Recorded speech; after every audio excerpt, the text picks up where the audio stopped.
안녕하십니까, 이순희입니다. 대한법학교수회 소속 법대교수 2천여 명은 12월 1일에 윤석열 총장 징계는 헌법과 법치주의에 대한 중대한 훼손이라고 비판했습니다.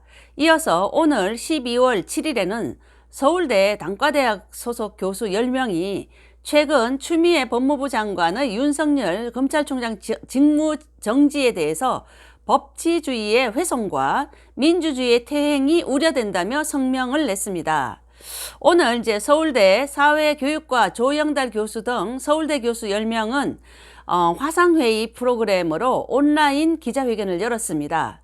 이 기자회견에서 대표로 나선 조영달 교수는 시민 여러분, 위태로운 우리의 민주주의를 구합시다 라는 제목의 성명서를 낭독했습니다.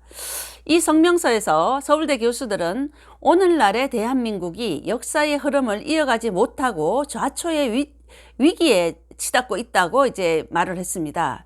이어서 법치주의의 훼손과 적대적인 대결 정치, 과거 권위주의 정부를 연상케 하는 민주주의 퇴행은 극단적인 사회 갈등과 이념 대립이 심화시키고 있다고 강조를 했습니다.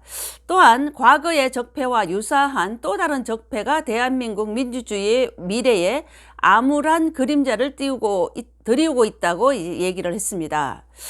서울대 교수들은 특히 추미애 장관의 윤석열 총장 직무 배제 시도를 강하게 비판했습니다. 현재 일어나고 있는 이러한 법무부 장관과 검찰총장의 대립은 그 본질이 검찰을 권력에 복종하도록 예속화하겠다는 것이라고 강조를 했습니다. 또한 임기가 보장된 검찰총장에 대해서 중대한 위법행위 여부 확인도 없이 내부에 다수의 이견이 있음에도 불구하고 징계하겠다는 것은 법치주의에 대한 중대한 도전이라고 강조했습니다. 정부와 여당을 겨냥한 듯한 구절도 이 성명서에선 나옵니다. 서울대 교수들은 선출된 권력이 모든 통제를 하겠다는 발상은 민주주의의 몰이해에서 비롯된 것이라면서 어떤 경우든 권력의 전횡을 견제와 균형의 원리로 제어하는 것이 우리 헌법의 핵심이라고 비판했습니다.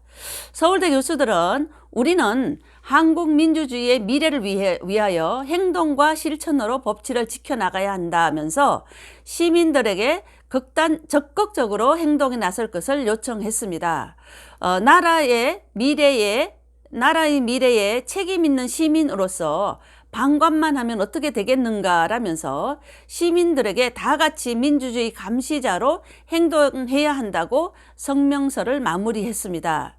추후 서울대 교수사회에 동참을 호소할 것이라고도 밝혔습니다. 한편 지난 12월 1일에는 대한법학교수회 소속 2천여 명의 교수들이 추미애 법무부 장관의 윤석열 검찰총장에 대한 직무정지 및 징계 청구에 대해서 성명서를 냈습니다. 헌법과 법치주의에 대한 중대한 훼손이라면서 비판한 것입니다. 대한법학교수회는 전국 139개의 그 법학대학에 2천여 명의 교수 및 강사가 소속된 사단법인입니다. 대한법학교수회는 이 성명서에서 추 장관의 명령은 검찰의 정치적 중립성을 보장하는 헌법 정신과 법치주의에 대한 중대한 훼손 행위라면서 징계 사유에 대해서 적절한 조사 절차와 명백한 증거도 없이 징계를 요청하는 것은 검찰총장의 직무를 즉시 정지한 결정은 성급하고 과도한 것으로 해석된다고 말을 했습니다. 이것은 헌법이 정한 적법 절차를 위반했다고 강하게 강조하고 있는 것입니다. 대한법학교수회는 명확한 조사를 통해서 구체적인 물증 증거가 확보돼야 함에도 불구하고 뒤늦게 대검찰청 압수수색에 나서는 등 절차의 적법성과 합법성의 신뢰를 얻지 못하고 있다고 했습니다. 대한법학교수회는 무엇보다도 옵티머스와 라인 사건 수사 등 지휘 감독하고 있는 검찰총장의 직무를 즉시 정지한 것은 살아있는 권력에 대한 성역 없는 수사를 방해한 부당한 처사라고 비판하고 있는 것입니다. 네, 이상 이수님 TV였습니다.